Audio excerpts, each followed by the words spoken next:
All right. So, Rebekah, I'm so excited that you're here with me today.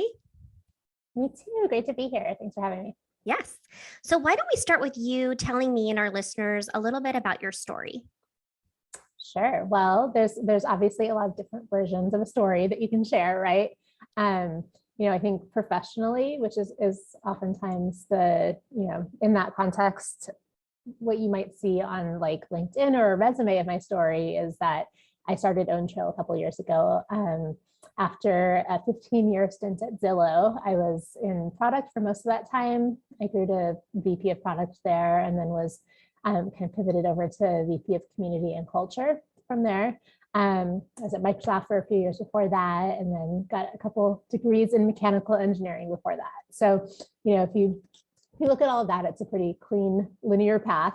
And while those things are all true, there's kind of a lot more to the story as well in terms of, all the things that didn't go as planned, or, the components of my personal life that really inherently kind of weave in with my professional life. And all those, the kind of messy nonlinear parts. And that's really the part of the story that gets me most excited. And then really the reason that we've been building Own Trail is to create space to celebrate and move through that journey. So tell me a little bit about Own Trail. I know a lot of our SheBurns listeners and SheShatters listeners are members of Own Trail and have plotted their trails and are asking for help. And I think you guys just released a new feature, it looks like today as well. But tell me what inspired you to start this and kind of the minimized journey of Own Trail in general. Yeah, definitely. Well, it started actually from a book that I wrote called Blaze Your Own Trail. And that book is kind of a choose your own adventure exploration of the different decisions and pathways that women take through our personal and professional lives. And so, I'd signed a contract with a publisher and was waiting for the book to come out. And I started kind of playing around with what I thought would be a really cool book launch website, in that it, the book has a finite number of paths explored in it, but there's an infinite number of paths that women really take through our lives. And wouldn't it be cool to celebrate those? And so started with that, but then really started to have some big ideas around problems to solve, which really is the fact that we oftentimes don't see people who look like us in the places we aspire to. And we're oftentimes, going through these motions of thinking we're supposed to know exactly where we're going and how we're going to get there, and feeling like we get it wrong because we don't see what other people's real journeys look like, And so thinking about like the power of what it looks like to navigate, your career, but as a whole human, and really fitting work into your life as opposed to your life into your work in a way that can open up a lot more possibilities. And so that's kind of what led to Own Trail. And it's the core of Own Trail is people sharing their trails, which are these really authentic views of the cross-personal and professional lives of like where you've been and where you're going. And then we've built this really supportive and vibrant community around that is there to help each other along the journeys. That's awesome. I've used the trail myself, and I've asked for help beacons and dropped some, please help me with getting guests on the SheBurns, or hey, does anyone have any ideas about this? And it really, really works. Like anything, a company is a living, breathing organism, right? So although you have this Own Trail and you're plotting out, or you're helping women plot out their stories and their milestones and their journeys, where are you guys at the point of Own Trail's journey? Like if you were to Own Trail were to have a trail, what would that be right now? Where are you guys at? Yeah, we actually do have a trail. It's on our about page. Okay. Yeah, but no, we've been around for a couple of years. We have been building out the core product around, both the power of sharing your journey, but then also the ways, like you mentioned, with help beacons for people to be supporting each other there. We've raised $1.2 million in funding so far, and are out raising again. I'm clapping for those listeners that can't see us. Yeah. And we have a team of 6 full-time and 2 part-time. And we have huge ideas and vision. So we still have a lot to do, but I feel like we have the right people to be doing it, and which includes our team and our advisors and our investors, but also our community. We build in this very community-driven way that is about, I'm so sorry, my dog is barking, and that's probably gonna be on the podcast, but life happens, we all get it. Authentic life moment here. Oh, there goes Carolyn to shut him up. but yeah, I think like when we think about both our growth, but also our product development, we've taken a really community driven approach with that because it's, you know, we're creating the framework for people to be really sharing and navigating their journeys, but it's really the community members showing up and sharing that make it what it is. And I love, you know, being a member of Own Trail and like seeing it actually in action and happen. I love that you're getting feedback in real time. So as a digital founder and a founder in tech, that's the basic 101 business principle is model as you go and move as you go and be fluid as you go. So Yeah. in thinking about kind of your role, what has this year been like for you in kind of reaching towards that Own Trail North Star or Rebekah's Own Star?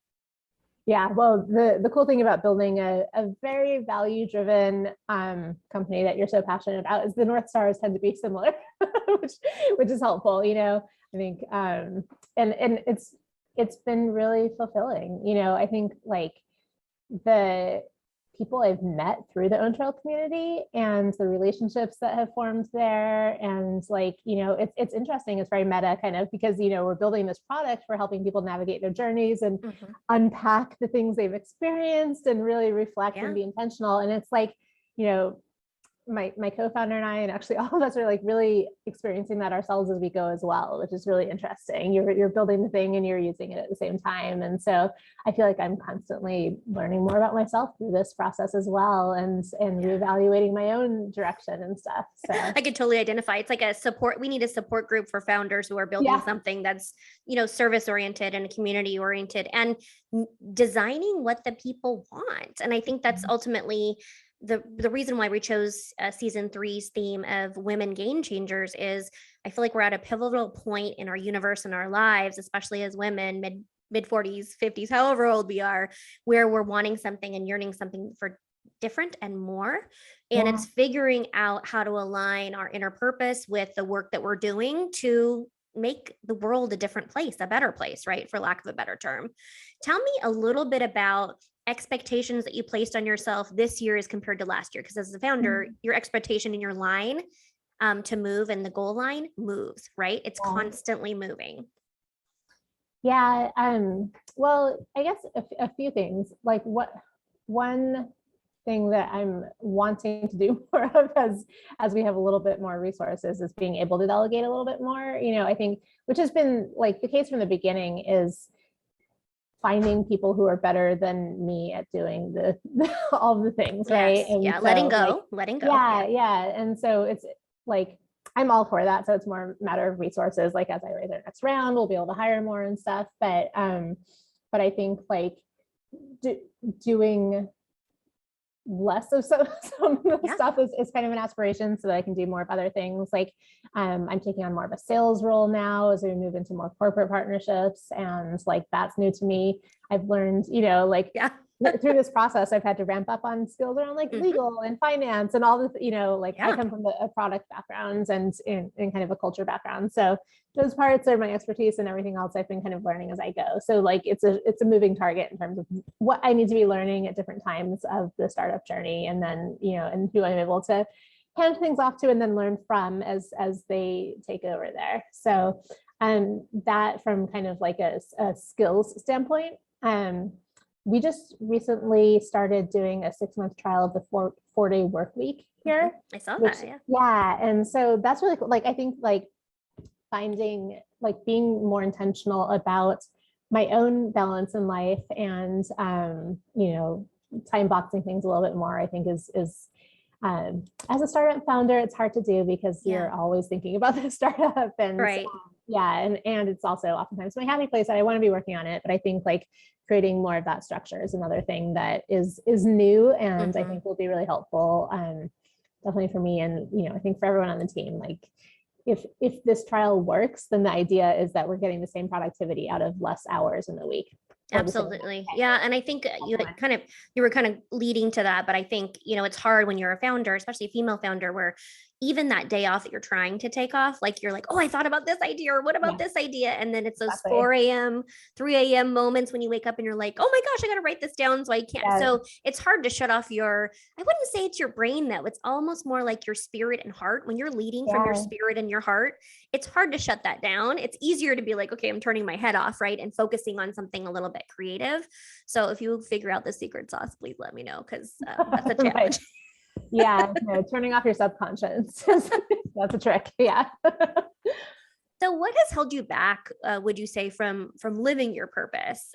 You talked a little bit about developing new skills, and then I'm assuming boundaries. But when you think about kind of that one thing that's like, God, if I could just master this, as a woman game changer in the business world, what would it be? I mean, I feel like I'm living my purpose right now. So that's awesome. Which isn't to say like it's an end state. Yeah. Right? It's always evolving. Yes. But like, yes.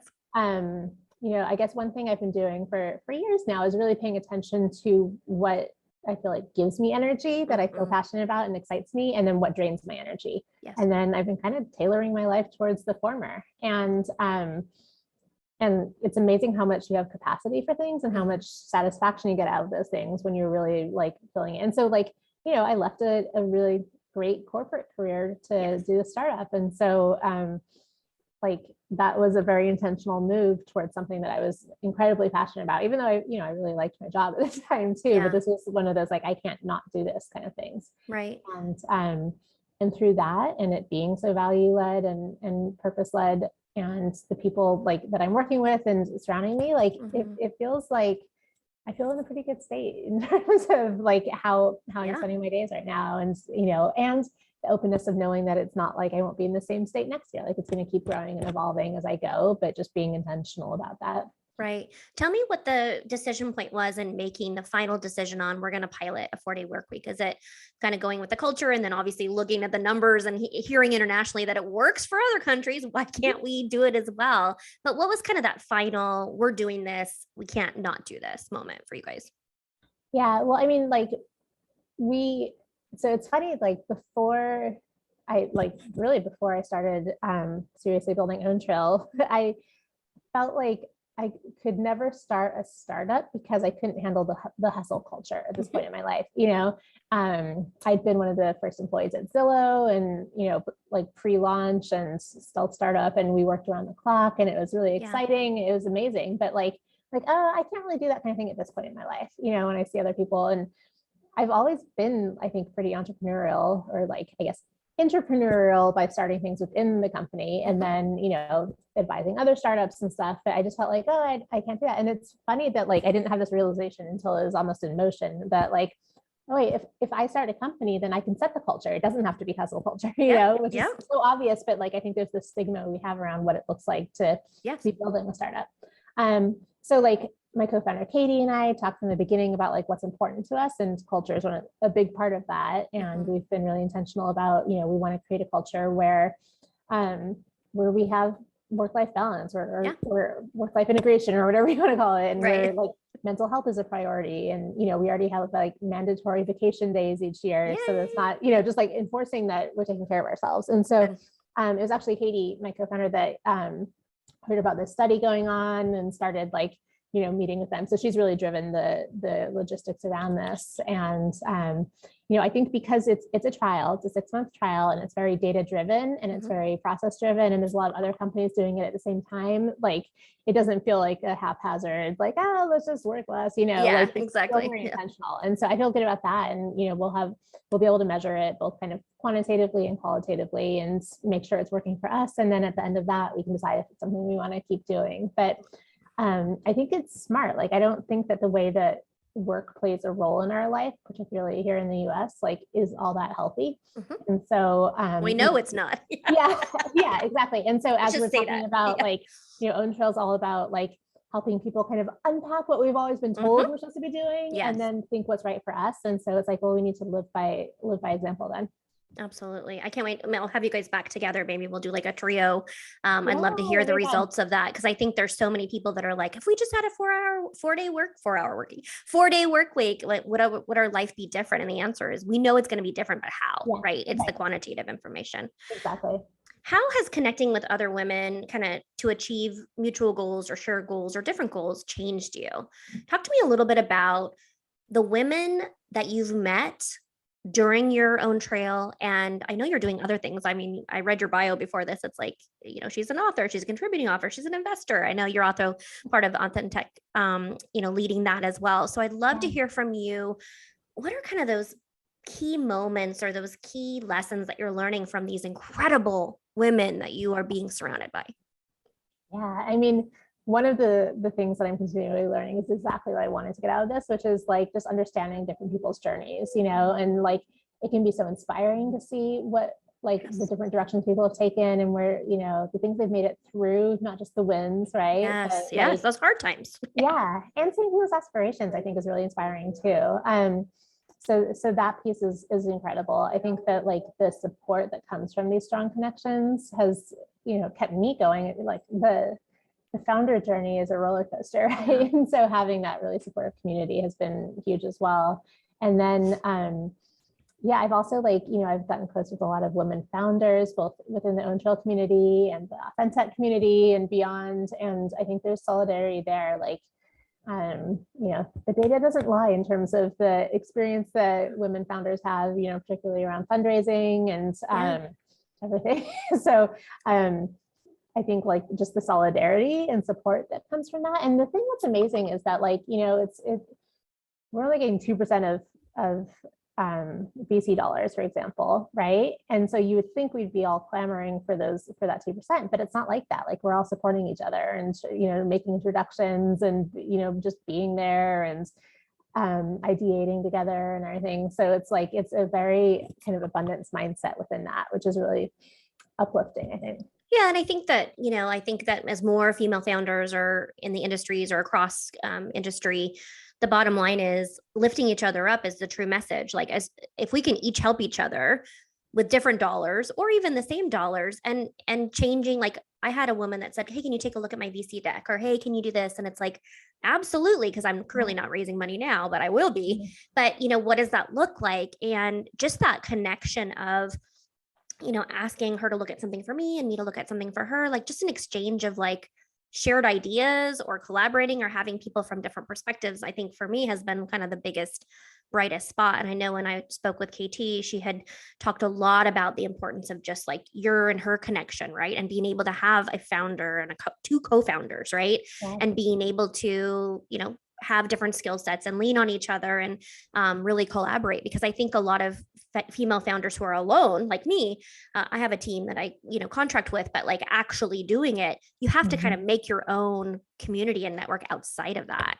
So I was just curious for you, what's been kind of those biggest connection points for you? Well, the Authentic thing happened kind of like accidentally, which has been kind of cool. Like it started with my own journey with fundraising, which I just started feeling like we didn't really fit into any of the checkbox that were supposed to be checked, in terms of what type of company we're building. I guess probably the closest analogy would be social media in terms of like which one to choose, but we really think of ourselves as being more of the antithesis to social media and doing everything differently than that. So that didn't feel right. So I started talking about this idea of Authentic, which is just a little pun name I came up with, but the idea that there's a different kind of company you can build that's really values driven and that doesn't commoditize people, but still is focused on people and building community. And so I was like tweeting about that. I wrote a Forbes article about it. And then all these different founders just started coming forward and being like, hey, I really identify with Authentic. Like I didn't have a name for what we were building either, and this is it. And so I ended up, forming a Slack channel, and I think there's over 150 founders in there now, and a really vibrant and supportive community. And so that was like an example of like, build the community you need. Yeah, absolutely. Yeah. And and then with that, I started sending out this monthly deal flow email to investors that were interested in Authentic companies to let them know who was raising at the time. And with, I think it would be really cool if we could create more kind of an ecosystem around that so that there's a little bit less noise. Absolutely. People that don't get it, So that's been something that's kind of just formed organically. And then, of course, the Own Trail community is formed more intentionally, like we set out to build this. But the people that we've been growing mostly through word of mouth, and the people that have become part of this community are phenomenal. And it's really cool to see like kind of the network effects that have resulted in that. Absolutely. I do a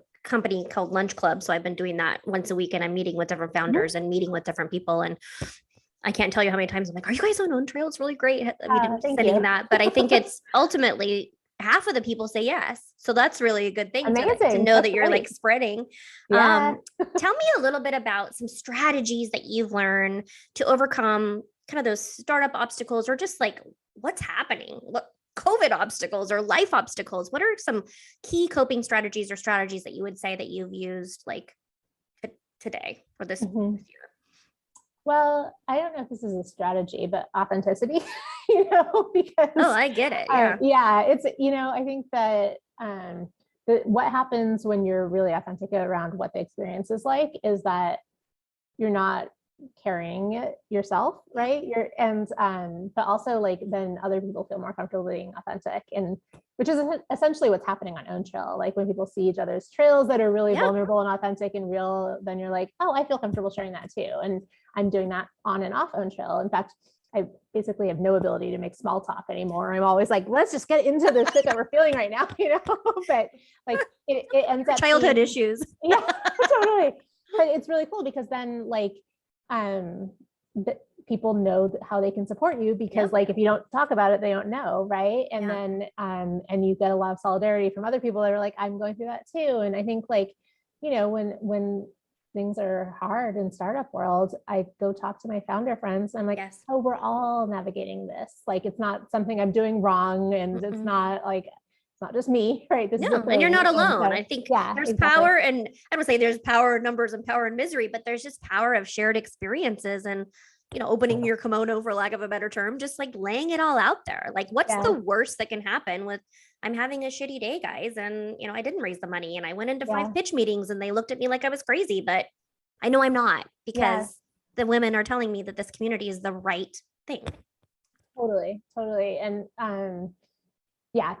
exactly. It's just having that support system, I think, is like that's the core coping mechanism. But then like being your authentic self with the support system so that they know how to be showing up for you.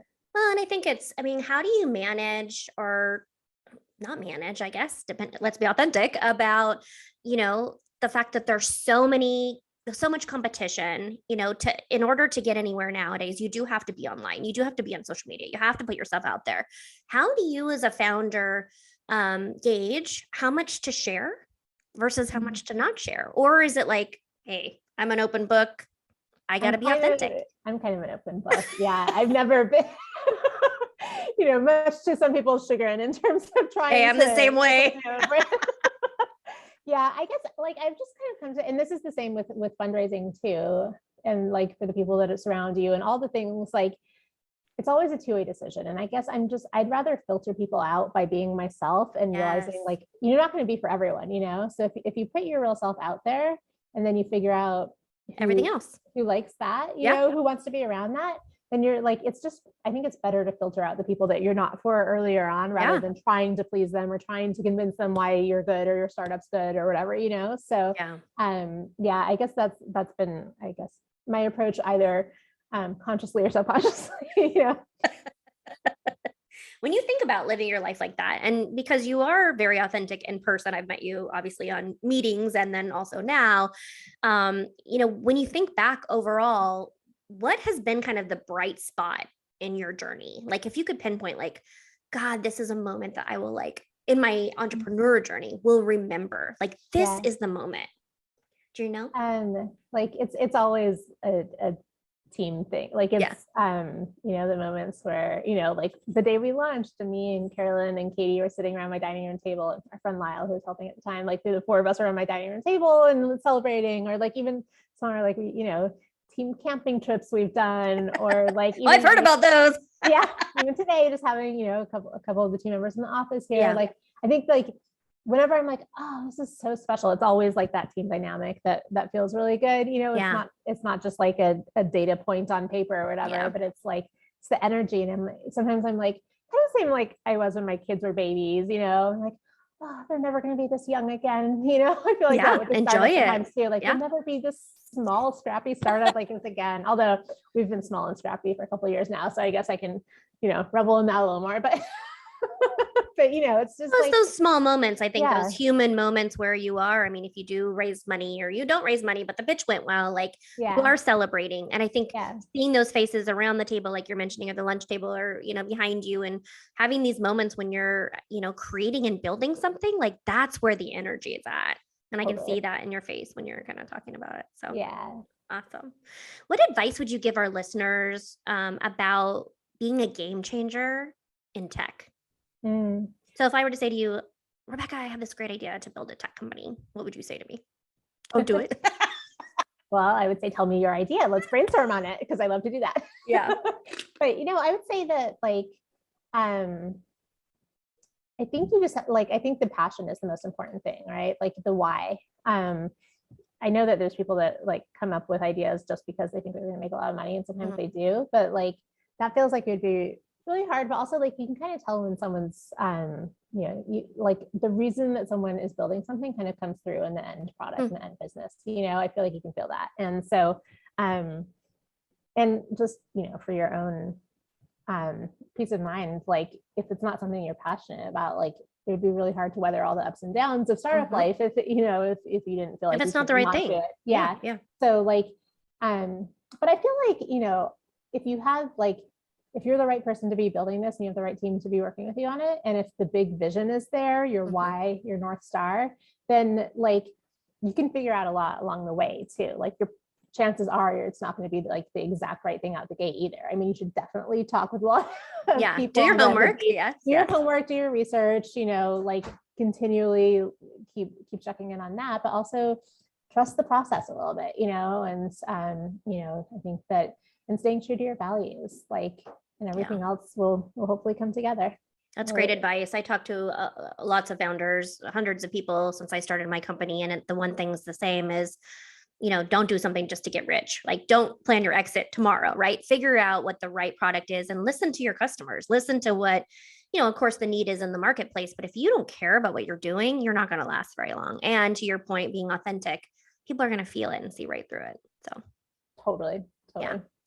All right. So the next part of the podcast is my favorite part. And so every season, we always ask some fun question and then a reflective one in nature afterwards. So if you heard KT's, this is completely different. So everyone, Rebekah did not prepare for this. So if you entered a talent show, what would your act be? Oh, I've done that. Yeah. I do aerial acrobatics. So I know I was going to have you say it. Okay. So tell me, first of all, how did you get into that? And what exactly are you the pink, when she did the silks, that type of thing? Or what do you do? I probably had more training than Pink, less than Cirque du Soleil. So somewhere in between there. Okay. Yeah. So are you actually in a hoop, or do you have the rope? Describe what you do for our listeners. Well, I've done a lot of different apparatus, but silks tends to be my favorite. So that's the fabric that hangs straight down. I've done rope, I've done sling, like Pink. I've done some doubles lyra.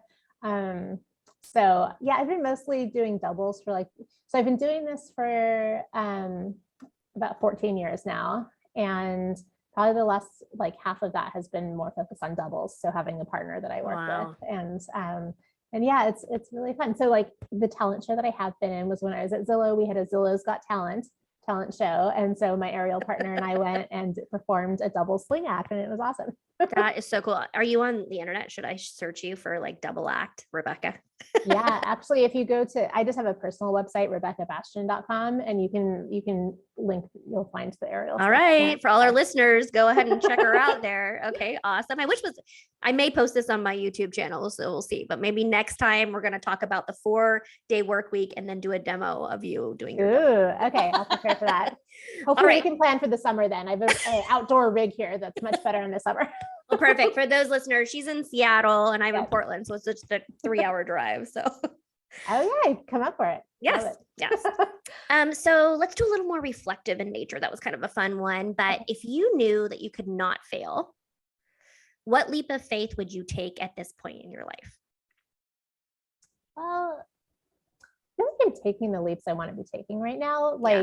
with failure being a very real possibility. So it's not knowing that I can't fail, but it's being okay with failing, right? Mhm. Like, which I think is different things. Like, you can never really know that, which I know is a hypothetical, but it's like, I think we spend so much time trying to avoid failure when, once you've failed enough in life, you realize it's not the worst case scenario. It's and like you can, riding a like, bike. yeah. I mean, sometimes it sucks and there's no silver lining, but you still recover from that. And sometimes there is a silver lining or you learn a lot or whatever. And either way, it's kind of like, it's more like risk mitigation, right? Like for me, starting a startup, and like, I'm kind of like, well, okay, how long can I not take a salary for? How, like, kind of like the financial boxing of it and the time boxing and all of those things and like the logistics. But then you're like, the worst case scenario is like, I'm okay living with that because the upside is so huge. Both, not just financial upside, but just like the impact more so in the experience. So, Absolutely. yeah. Before you leave today, is there anything that you would say to our listeners or to women who are listening today who are struggling with, burnout and coming out on the other side and feeling like there's really not a lot of hope, but knows that there may be something out there for them, right? Something better on the other side. What would you say to them? Yeah, I mean, gosh, I think like burnout comes from filling your time with things that stress you out and suck your energy, right? And so like, I think making incremental changes towards the things that do energize you, and recognizing that sometimes the only way out is through, and to keep going, but like finding the opportunities to make intentional decisions along the way that do try to like find those energizing places, whether that's, the things you're doing for your job or the things outside of your job or the people you're surrounded with, or, there's so many things that can give you that energy. And I think that finding those is what, and giving yourself space to just be and to rest and to step back wherever you have the privilege to do so, is, taking care of yourself in that way. Thank you so much. I know our listeners, love hearing from our female founders about stories of resilience and women who are game changers. And so thank you so much for being one of them. I absolutely love the Own Trail platform. I'm a huge active member and as well as an advocate. So I love that you're creating space for women to blaze their own trails. So thank you so much, my friend, for being here today. I appreciate it. Thank you so much. And yeah, I hope all your listeners will come check out Own Trail and share your trails and connect with us there as well. Thank you so much. Yeah. Okay.